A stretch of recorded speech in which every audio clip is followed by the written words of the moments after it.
Assalamualaikum warahmatullahi wabarakatuh. Halo guys, balik lagi bersama gue di channel CISAA Analytical. Oke, pada kali ini gue bakal ngonten lagi seputar konten di channel gue. Topik di channel kita gini adalah topik bidang politik, filsafat, dan matematika. Dan pada konten kali ini gue bakal memilih konten dengan topik politik. Oke, untuk pertemuan kali ini kawan-kawan, gue bakal bahas tentang sebuah pertanyaan dari temen gue yang mempertanyakan soal apakah diperlukan sebuah partai politik berspektrum kanan kiri dalam sebuah sistem politik negara. Dan sebelum kita lanjut, mungkin kalian boleh dong untuk tekan tombol subscribe dan like-nya. Dan kalau kalian ingin mengetahui beberapa konten-konten gue yang udah diupload atau yang terbaru, silakan tekan tombol loncengnya. Oke? Sip, kita lanjut. Oke, konten ini berawal dari gue yang ditanyai oleh teman gue soal partai politik. Jadi dia nanya kayak gini, Bang, emang perlu ya sebuah negara memerlukan partai politik berspektrum kanan dan kiri dalam mengurus rakyat kecil dan rakyat besar? Intinya untuk mengurus mereka. Dan gue sendiri terpikir bahwa wah, ini adalah pertanyaan menurut gue sangat menantang, terutama di bidang politik dan sejarah. Dan gue bakal bahas ini ke kalian. Dan ini semoga bisa menjadi sebuah pelajaran dan ilmu yang bermanfaat buat kalian tentang mengetahui apa itu partai spektrum kanan dan kiri, apakah mereka diperlukan di sebuah negara, sebuah ilmu-ilmu politik tentang negara, partai, ideologi politik kanan kiri, kita akan bahas di sini. Sip, di sini gue itu udah buat gue udah buat PPT-nya, jadi kalian bisa melihat materi yang gue sampaikan dengan jelas dan terperinci dan detail. Gue juga enak nyampainnya karena ya emang kayak gini coy, enak dilihat, enak dijelasin. Oke?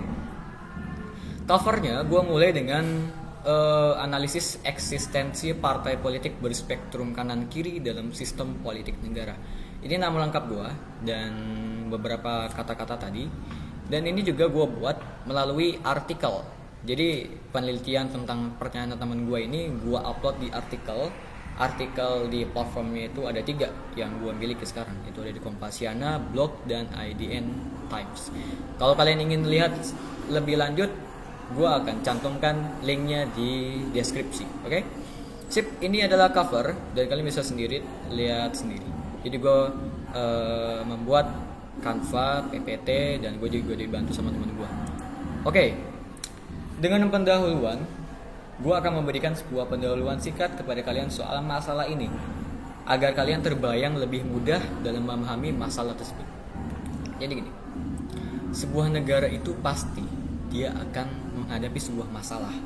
Permasalahan yang sangat sering adalah permasalahan menghadapi sebuah tantangan ekonomi dalam menyeimbangkan kelas sosial. Kelas sosial itu kayak gimana? Singkatnya adalah kelas sosial itu kayak sebuah gelar yang diberikan oleh warga lingkup sosial. Kayak di masyarakat tuh. Di masyarakat itu contohnya seseorang memberikan gelar sosial ke orang dengan sesuai pekerjaannya. Jadi kita misalnya ada tetangga kita PNS, kita berikan gelar sosial, oh mereka guru, seperti itu. Dan balik lagi ke tadi bahwa negara pasti akan menghadapi tantangan ekonomi dalam negaranya dalam menyeimbangkan antara yang kaya dan miskin. Dan ini disebut sebagai kelas sosial. Kenapa? Karena kelas sosial ini sangat berdampak besar pada negara-negara, terutama di negara Indonesia. Negara Indonesia itu sangat berkaitan erat dengan sebuah permasalahan ekonomi, yaitu adalah kita tuh punya kasta bro sebenarnya. Jadi kalau di India itu kastanya ada kasta yang modern sama kasta kuno. Itu kalau nggak salah karena kasta yang terendah itu namanya adalah kasta Dalit. Nah kalau kita itu beda. Kita menyebut kasta itu ada 2 kastanya, ada kasta kaya dan kasta miskin. Dan itu merupakan suatu hal yang dimana Lu itu kalau percaya yang kayak ginian, wah, lu berarti sangat gimana ya? Lu berarti sangat tidak mentoleransi kondisi ekonomi orang lain. Kenapa? Karena kalau kita kedengeran aja nih, kita dengar ada istilah kasta kaya dan miskin. Berarti sebuah sistem yang seperti ini dinormalisasikan oleh masyarakat. Jadi kita mau ngelakuin apapun berdasarkan, oh mereka ini kaya, mereka ini miskin. Seperti itu. Contoh, kerja kelompok yang ngeprint dia aja ya, kan dia duitnya banyak. Dia yang duitnya gak banyak, miskin, disuruh bantu-bantu aja lah. Ntar kita taruh cantumkan namanya yang paling terakhir. Pasti kayak gitu. Contoh yang paling sederhana. Dan juga keseimbangan kelas sosial bukan sekadar persoalan ekonomi, mereka juga persoalan politik. Jadi berawal dari kelas sosial akan mempengaruhi negara dalam mengurus sebuah urusan negara dalam menyeimbangkan kelas sosial. Ini adalah pendahuluan yang gua udah berikan ke kalian sebagai sebuah intisari lah ya, sebagai pendahuluan untuk kalian semakin mudah memahami pertanyaan dan materi yang akan gue sampaikan. Kita lanjut. Slide ketiga. Ini tadi gue bilang bahwa ketika kalian ingin memahami pertanyaan tersebut, maka kalian harus memahami dulu apa itu kelas sosial. Karena apa? Kelas sosial itu adalah satu sumber, satu intisari yang menyebabkan banyak penyebab. Jadi dari kelas sosial, dari yang kaya dan miskin bisa menyebabkan negara ini mencari sebuah cara bagaimana cara menyeimbangkan mereka antara yang miskin dan kaya. Dan kelas sosial harus kita pelajari dulu untuk memahami permasalahan tersebut. Dan kelas sosial pada pembahasan materi gua kali ini, gua bakal bahas melalui dua latar waktu, dan masing-masing dua latar waktu itu akan gua ambil referensi teorinya dari ahli-ahli yang terkenal. Dan yang pertama adalah gue akan bahas tentang kelas sosial dalam latar waktu revolusi industri. Buat teman-teman yang nggak tahu apa itu revolusi industri, semenurut yang gue belajar di IPS, ilmu IPS di kelas 8 ini, revolusi industri itu adalah sebuah perubahan besar pada cara produksi manusia yang awalnya manual jadi otomatis melalui mesin-mesin, yang akhirnya melahirkan imperialisme, kapitalisme, kolonialisme, seperti itu. Dan kelas sosial muncul dalam revolusi industri. Sebenarnya enggak muncul pertama kali dalam latar waktu revolusi industri ya. Maksudnya ya memang muncul dalam sebelum revolusi industri malah. Cuman gue akan membahas secara garis besarnya saja kelas sosial menurut latar waktunya revolusi industri. Gua menggunakan teori yang sangat relevan pada saat itu, yaitu adalah teori Karl Marx tentang teori kelas.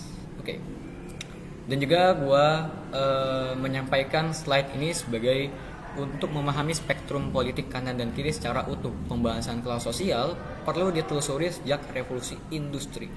Periode ini menjadi fondasi lahirnya konflik kelas modern dan ideologi politik yang menyertainya. Gue akan bahas teori kelas sosial menurut Karl Marx. Kita baca teksnya dulu. Dalam konteks ini, teori kelas Karl Marx menjadi sangat relevan. Marx menjelaskan bahwa kelas sosial ditentukan bukan oleh tingkat pendapatan atau biaya hidup, melainkan oleh posisi seseorang dalam hubungan produksi, khususnya kepemilikan atas alat produksi. Vladimir Lenin kemudian mempertegas bahwa kelas sosial merupakan golongan masyarakat yang ditentukan oleh perannya dalam sistem produksi. Maksudnya gimana? Maksudnya gini coy.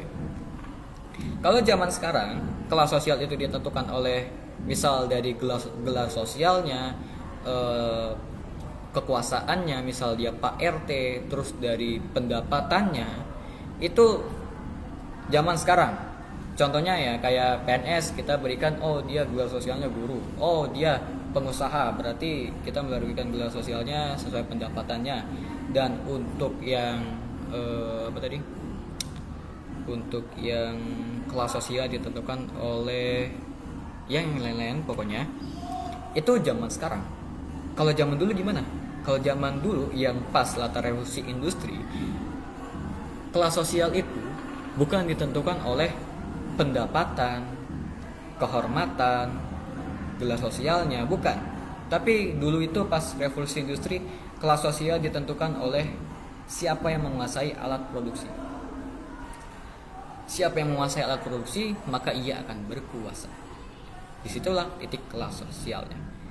Dan di sini juga dipertegas oleh Vladimir Lenin bahwa kelas sosial merupakan golongan masyarakat yang ditentukan oleh perannya dalam sistem produksi. Gua akan bahas melalui slide selanjutnya.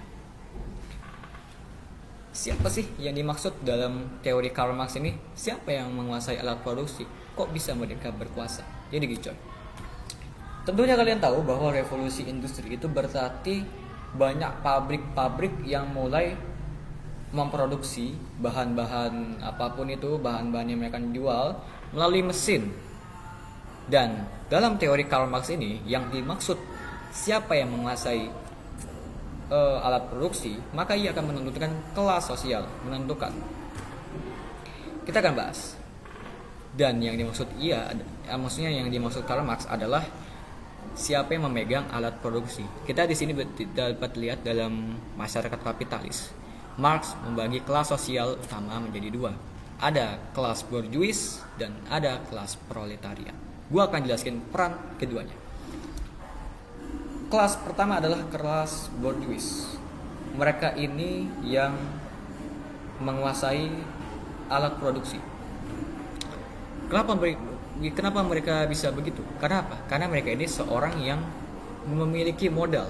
Jadi mereka ini punya sebuah modal, lalu beli mesin, dan mereka buat pabrik, dan mereka yang menguasai alat produksi.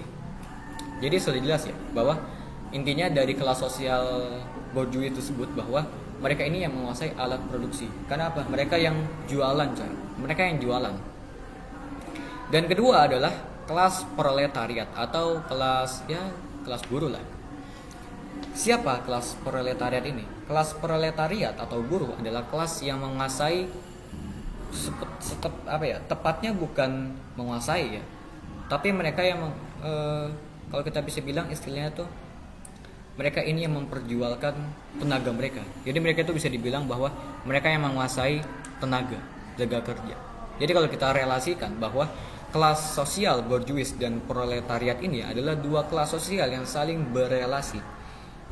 Kelas sosial bourgeois, penjual, memperkerjakan si buruh, si kelas proletariat. Agar apa? Agar mereka mendapat keuntungan dari proses jualan.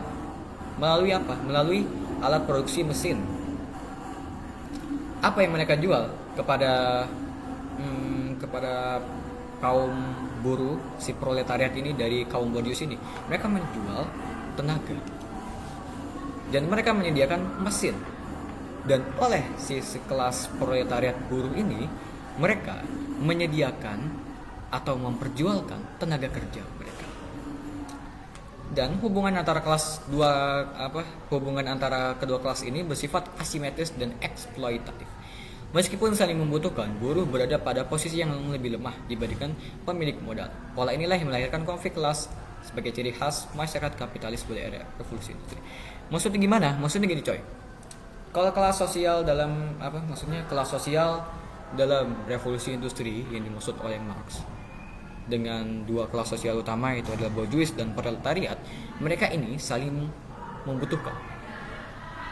Tapi ada satu kelas yang mengeksploitatif kelas lainnya, yaitu apa? Kelas bourgeois. Jadi pada revolusi industri ini, kelas sosial bourgeois ini dengan teganya melemah-lemahkan atau menekankan pada proletariat ini untuk bekerja dengan gaji upah yang ternilai sedikit. Jadi mereka itu memperoleh keuntungan besar dari memotong gaji buruh. Dan ini yang melahirkan konflik kelas. sebagai ciri khas masyarakat kapitalis pada era revolusi industri. Kita lanjut ke slide kedua. Oke, untuk yang kelas sosial dalam latar waktu revolusi industri dengan gua mengambil teori Karl Marx sudah selesai. Dan gua bakal lanjut ke slide kelima, bab 3. Kelas sosial yang akan gua bahas lagi dalam latar waktu masyarakat kontemporer. Kontemporer ini maksudnya gimana sih? Itu pada masa sekarang. Oke, kelas sosial pada masyarakat maksudnya dalam latar waktu modern pada masa-masa sekarang, gue akan mengambil referensi dari teorinya Max Weber. Max Weber ini juga seorang yang terkenal, dia ini seorang sosiolog yang sangat terkenal waktu itu. Oke, gue akan jelaskan. Kita baca dulu teks. Max Weber memandang stratifikasi sosial sebagai sistem bertingkat yang ditentukan oleh 3 dimensi utama. Pertama adalah kelas, posisi ekonomi dan peluang hidup. Kedua, status atau kehormatan sosial. Ketiga, kekuasaan atau kemampuan mempengaruhi keputusan politik. Dan struktur kelas sosial ini menjadi semakin kompleks. Oleh karena itu, teori stratifikasi sosial Max Weber dinilai lebih relevan untuk menjelaskan realitas modern. Oke, jadi gitu teman. Singkatnya, kelas sosial menurut Max Weber ini adalah dia ini memandang bahwa kelas sosial ini tidak sesederhana yang dimaksud oleh Marx. Ada kelas bourgeois dan kelas proletariat. Dan Max Weber ini memandang lebih kompleks dengan sebuah pemikiran di mana adanya stratifikasi sosial, yaitu sistem bertingkat yang ditentukan oleh 3 dimensi utama. Pertama adalah kelas, posisi ekonomi dan peluang hidup. Maksudnya gimana? Contohnya kalau dalam masyarakat sekarang tuh ya mereka yang para pengusaha, para konglomerat, posisi ekonominya, peluang hidupnya kan tinggi tuh. Kedua adalah status atau kehormatan sosial. Mereka ini yang seperti gue bilang adalah contohnya PNS. PNS itu ya nggak selalu guru ya, tapi ya bisa aja abdi negara, guru. Mereka itu pasti diberikan kehormatan sosial. Dan ketiga adalah kekuasaan, kemampuan yang mempengaruhi keputusan politik. Jadi juga masyarakat ini memberikan kelas sosial, gelar sosial kepada masyarakat sekitar yang memiliki pengaruh pada keputusan politik. Bisa itu Pak RT, Pak RW, camat, bupati, presiden, seperti itu. Selanjutnya adalah berarti untuk yang teori kelas menurut Max Weber dalam latar waktu kontemporer sudah gue jelaskan dengan terperinci dan jelas. Dan berarti kelas sosial, pembahasan kelas sosial udah selesai dan kita akan lanjut ke slide selanjutnya. Oh ya, gue lupa menyampaikan bahwa tambahan untuk gue menyampaikan bahwa gue menggunakan teori Karl Marx dan teorinya Max Weber juga untuk menjelaskan kelas sosial ini juga gue gunakan atas dasar relevan teorinya menurut latar waktunya. Jadi kalau Karl Marx ini memang menurut gue cocok dan relevan untuk gue menjelaskan teori kelas melalui latar waktu revolusi industri. Kalau Max Weber itu sangat tentunya menurut gue relevan lah ya, karena teorinya sangat sesuai dengan masa latar waktu kontemporer sekarang. Lebih modern, lebih kompleks. Oke, kita lanjut ke slide selanjutnya adalah slide ke-6. Bab 4. Melalui negara, kekuasaan, dan peran partai politik dalam perspektif Max Weber. Oke, kita akan membahas ke ranah partai politik atau ke ranah politiknya. Oke, kita baca dulu. Dalam perspektif Weber, partai politik merupakan sarana utama bagi individu dan kelompok sosial untuk mengakses kekuasaan. Partai berfungsi sebagai jembatan antara kelas sosial dan negara, arena negosiasi kepentingan, mekanisme institusional untuk menyalurkan konflik sosial. Jadi begini, untuk pembahasan negara, kekuasaan, dan partai politik, gue akan bahas lagi melalui perspektif Max Weber. Karena apa? Dalam teorinya Max Weber ini ada yang berkaitan dengan negara, kekuasaan, dan peran partai politik. Terutama ada intisari dan informasi pentingnya. Jadi gini, menurut Max Weber bahwa partai politik ini dipandang sebagai sebuah saluran untuk menyampaikan apa yang diderita rakyat, apa yang ingin disampaikan oleh rakyat kepada pemerintah. Enggak semerta-merta rakyat ini punya keluhan, misal pajak diturunin dong, jangan tinggi-tinggi banget. Pemerintah tolong dong pajaknya digunakan dengan sebaik-baiknya. Atau misal dari rakyat pengusaha, pemerintah tolong berikan sebuah kedudukan bagi kami yang stabil, yang membuat kami tidak tertekan oleh peran partai, oleh peran negara tersebut, dan oleh misal rakyat kecil, pemerintah tolong dong untuk memberikan jalanan fasilitas yang lengkap. Kami ini keluarga, misal dari keluarga keluarga berkebutuhan, kami ingin kuliah, berikanlah kami dana. Maka setiap kebutuhan orang-orang itu pasti berbeda, dan ketika mereka ingin menyampaikan satu tujuan, satu kebutuhan yang sama, mereka membutuhkan sebuah lembaga untuk menyalurkan aspirasi mereka ke negara. Itu yang disebut sebagai partai politik menurut Max Weber. Jadi tidak semerta-merta kita ngomong ke pemerintah nih, pejabat tolong dong turunin pajak, naikin gaji guru honorer, jangan cuma MBG aja. Seperti itu contoh.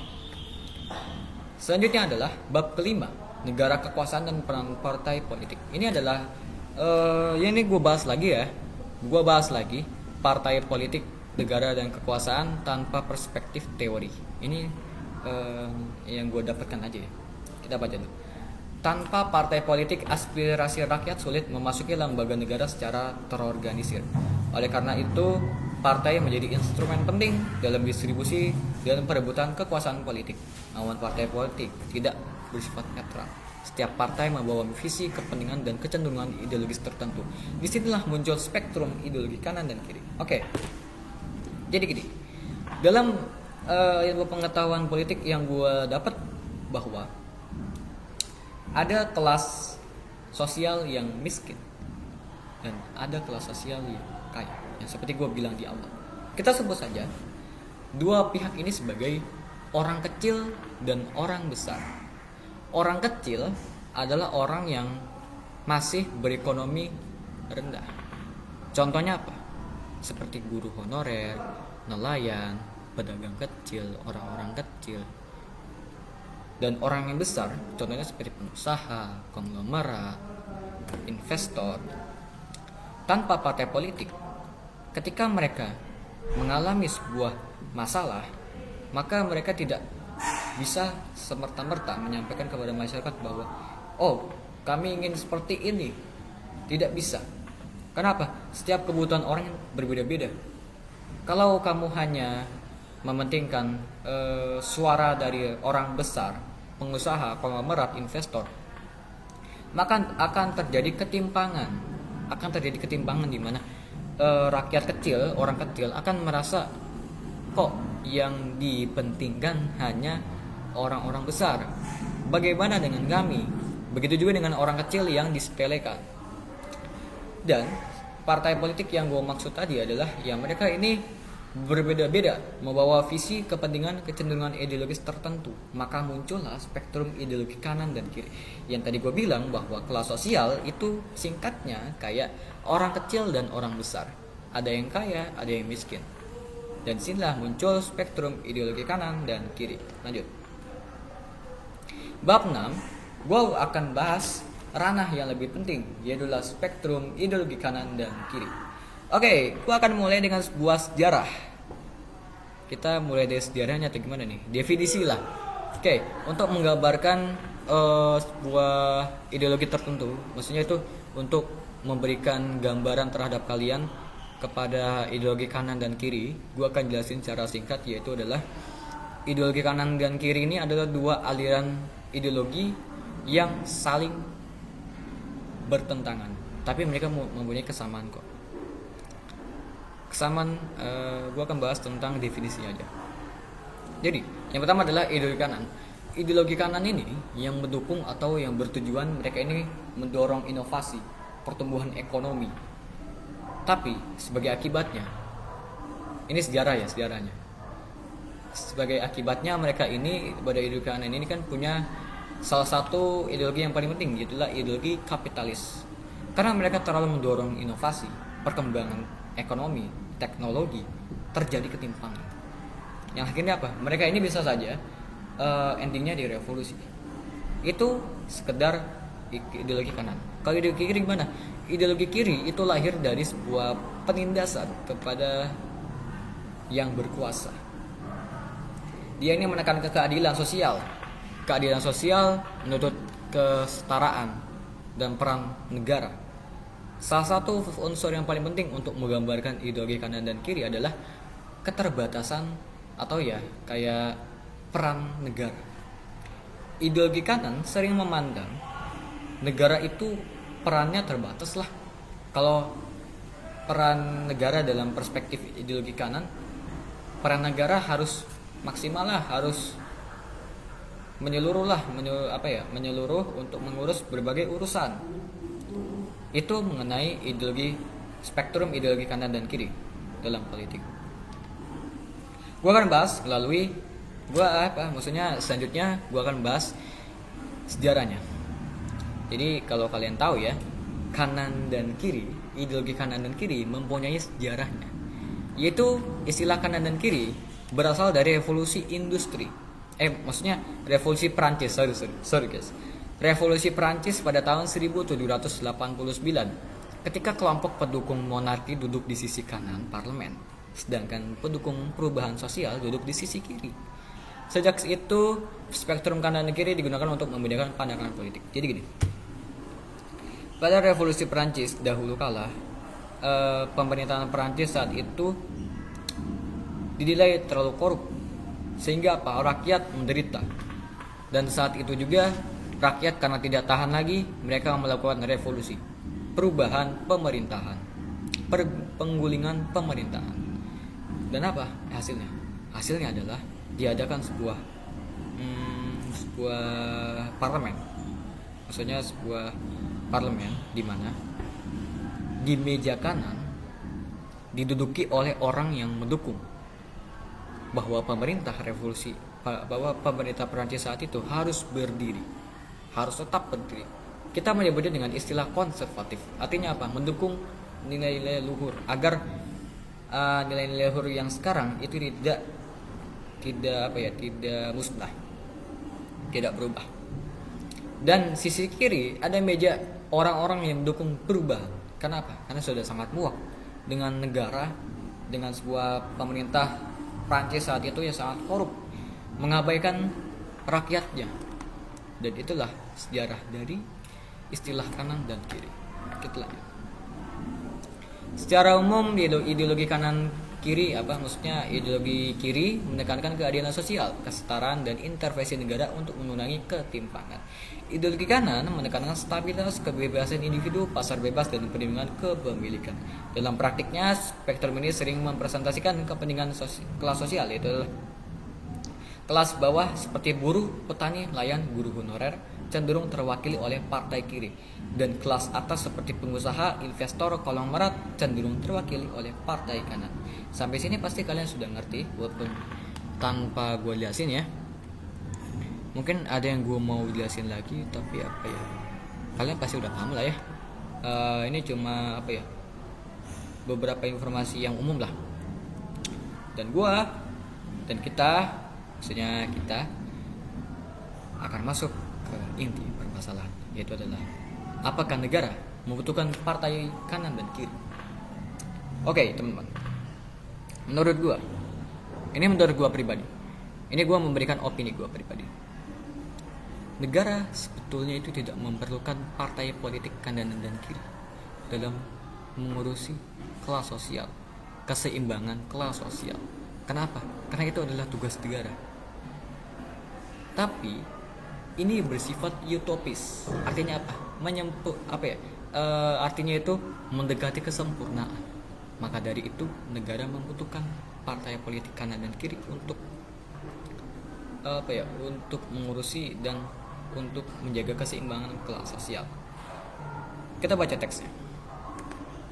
Secara normatif, sebuah negara ideal sebetulnya tidak membutuhkan partai kanan dan kiri untuk menyeimbangkan kelas sosial. Negara melalui kebijakan sosial ekonomi seharusnya mampu melindungi seluruh kelas masyarakat secara adil. Namun, konsep ini bersifat utopis karena mengandalkan negara yang sepenuhnya netral dan bebas kepentingan. Ini secara normatif, dan gua akan menyampaikan secara empirisnya. Tadi udah sih. Secara empiris, sejarah menunjukkan bahwa negara memang membutuhkan partai dengan spektrum ideologi kanan dan kiri.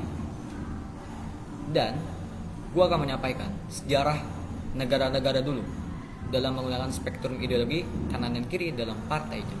Jadi gini guys, pada zaman-zaman dulu itu negara-negara dalam penggunaan ideologi kanan dan kirinya dalam dalam partai politik itu, mereka ini istilahnya itu kita ambil contoh seperti Uni Soviet. Kita ambil contoh negara dengan spektrum ideologi kiri, di mana mereka ini terlalu berpihak pada satu kelas sosial. Apa itu? Kelas sosial di mana kelas sosialnya si proletariat. Karena pas saat itu juga ada yang namanya revolusi Bolshevik ya. Revolusi Bolshevik yang dimenangkan oleh Vladimir Lenin. Jadi singkatnya gini, Uni Soviet dulu itu merupakan negara yang terlalu memihak pada rakyat kecil, sehingga mereka mengabaikan terlalu menekankan pada orang-orang besar seperti borjuis, pengusaha, investor, konglomerat. Itu sangat ditekan. Jadi Jadi kita bisa lihat bahwa pada zaman dulu ada negara yang terlalu menekankan kepemilikan sebuah dukungan kepada satu kelas sosial. Ada yang terlalu menekankan kelas sosial si orang kecil, ada yang terlalu menekankan kelas sosial orang besar. Antara si miskin, antara si yang kaya. Maksudnya sebuah negara yang terlalu menekankan kelas sosial satu saja, misal si yang miskin, si buruh petani, mereka akan mengalami sebuah sebuah dilema yang dimana mereka ini akan menghadapi kondisi ekonomi yang ekstrim. Dan gue bisa bilang bahwa negara-negara yang terlalu menekankan satu kelas sosial, bahwa mereka ini ekstrim. Contohnya Uni Soviet, Korea Utara, rakyat Tiongkok, Republik Rakyat Tiongkok. Dan mereka ini dalam penggunaan spektrum kanan dan kirinya dalam partai politik ini bersifat, kita bisa baca di sini adalah sifatnya adalah partainya tunggal dan otoritarianisme. Seperti itu. Jadi bisa kita simpulkan bahwa negara-negara zaman dulu partai politiknya kalau ditentukan dengan spektrum ideologi kanan dan kiri itu bersifat ekstrim, terlalu menekankan satu kelas sosial. Sehingga mereka ini bisa kita sebut sebagai ekstrim. Biasanya bersifat otoriter lah. Sebaliknya negara yang terlalu mengedepankan kelas atas berpotensi menjadi kapitalis ekstrim seperti Jerman Nazi, Spanyol era Franco, dan Chili era Pinochet menekankan kelompok kiri dan buruh.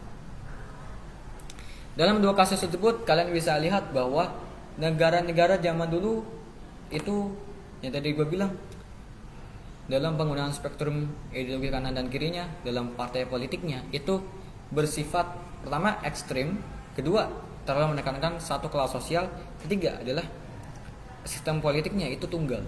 Jadi kalau teman-teman udah tahu bahwa dalam partai politik sendiri ada beberapa jenis. Ada partai politik tunggal, ada partai politik multi partai, ada kelompok politik yang banyak banget pokoknya. Yang banyak banget tuh maksudnya mereka ini ini loh, yang maksudnya gini, mereka ini tuh mempunyai peluang untuk menang di parlemen. Dan negara-negara zaman dulu itu yang terlalu ekstrim ke orang sosial, apa ya, maksudnya ke kelas sosial orang kiri, itu memiliki sistem politik atau sistem politik apa ya, sistem partai politik yang cenderung tunggal. Artinya hanya mempertahankan satu ideologi politik. Kalau yang mengedepankan orang besar gimana? Ya mereka juga sebuah orang yang ekstrim. Mereka menekan kelompok kiri dan buruh. Seperti itu. Kita lanjut ke selanjutnya. Dan gak serasa kita sampai di kesimpulan. Ini bukan kesimpulannya sih ya. Ya ini kesimpulannya. Oke, kita gak kerasa ya, kita udah mau nyampe akhir, dimana gua bakal menyampaikan terakhir, yaitu adalah kalau tadi gua bilang negara-negara zaman dulu itu cenderung ekstrim, tapi kalau negara zaman kontemporer itu kembali mengoreksi. Mereka ini tidak menempatkan satu partai dengan spektrum ideologi kiri kanan salah satunya, tapi mereka menempatkan dua-duanya untuk menyeimbangkan kelas sosial. Negara-negara modern belajar dari kegagalan model klasik. Sistem politik kontemporer cenderung mengadopsi multipartai. Oke, ini yang gue maksud tadi, multipartai atau dui tunggal. Dui partai maksudnya. Dengan spektrum ideologi kanan dan kiri yang lebih moderat. Tujuannya bukan memenangkan satu kelas sosial, melainkan menjaga keseimbangan antara keadilan sosial dan stabilitas ekonomi. Dengan adanya partai kanan dan kiri, konflik kelas tidak diekspresikan melalui revolusi atau represi, melainkan melalui mekanisme politik yang terlembaga. Jadi gini, negara-negara zaman sekarang tuh bukan ekstrim, tapi mereka ini moderat, sebagian besar. Mereka ini moderat mendukung partai politik yang berspektrum kanan dan kiri. Kalau dulu hanya mendukung satu saja, tapi kalau zaman sekarang mereka memilih moderat. Artinya apa? Memilih partai politik dengan spektrum kanan dan kiri. Kalau di Indonesia gimana? Di Indonesia itu sebenarnya banyak sekali partai dengan visi misi yang cenderung kiri dan kanan. Tapi apa? Mereka ini cenderung non transparansi atau tidak terlihat lah visi misinya, atau mereka ini bisa digolongkan mereka ini partai kanan apa kiri sih? Mereka ini nggak kelihatan. Walaupun aslinya sih kelihatan, cuman mereka kalau ditanya tentang ini ya mereka pasti nggak akan ngasih tahu atau bahkan nggak akan jawab seperti itu. Dan gak kerasa kita udah sampai ke bab 9, kesimpulan. Gua akan bacakan secara kesimpulannya, yaitu adalah secara ideal negara tidak memerlukan partai politik berspektrum kanan dan kiri untuk menyeimbangkan kelas sosial masyarakat. Namun dalam realitas politik dan sejarah, keberadaan partai kanan dan kiri terbukti menjadi mekanisme paling realistis untuk mencegah dominasi satu kelas, menghindari ekstremisme, dan menjaga stabilitas sosial politik. Oke teman-teman, nggak kerasa banget. Udah berapa menit sih ini? Nggak tahu gue belum ngecek record.